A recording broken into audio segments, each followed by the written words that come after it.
Almost 2 years after the fall of Muammar Gaddafi, Libya is a country without a strong rule of law. Internal security is handled by militia groups. In fact, the group that took the prime minister works with the Interior Ministry. From Tripoli now, Nick Robertson explains Libya's precarious situation and shows us how the gunmen were able to get to the prime minister.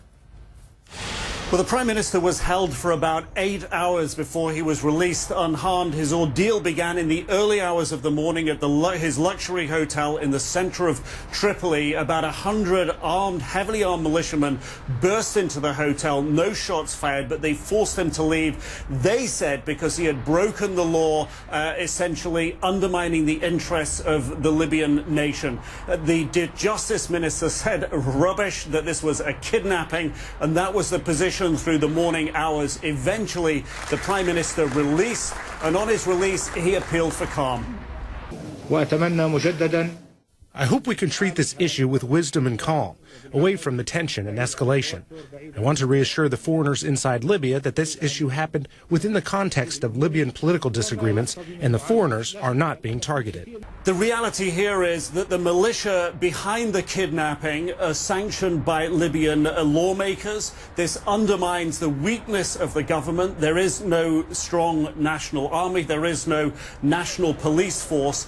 Security in the country is provided by militias that are, on the one hand, ostensibly loyal to the government, in reality loyal to their militia commanders. And that was the situation when the Prime Minister was taken by this particular militia group, sanctioned by the government, yet turning on the Prime Minister, taking him prisoner, holding him throughout the day, essentially being overruled by other militia groups. The picture that emerges is of a weak government, strong militias.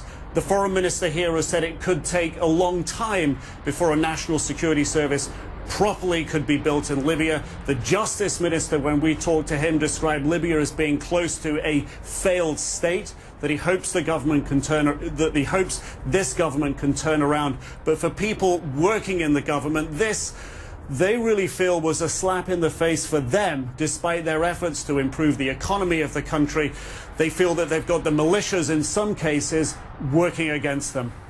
Nick Robertson, CNN, Tripoli, Libya.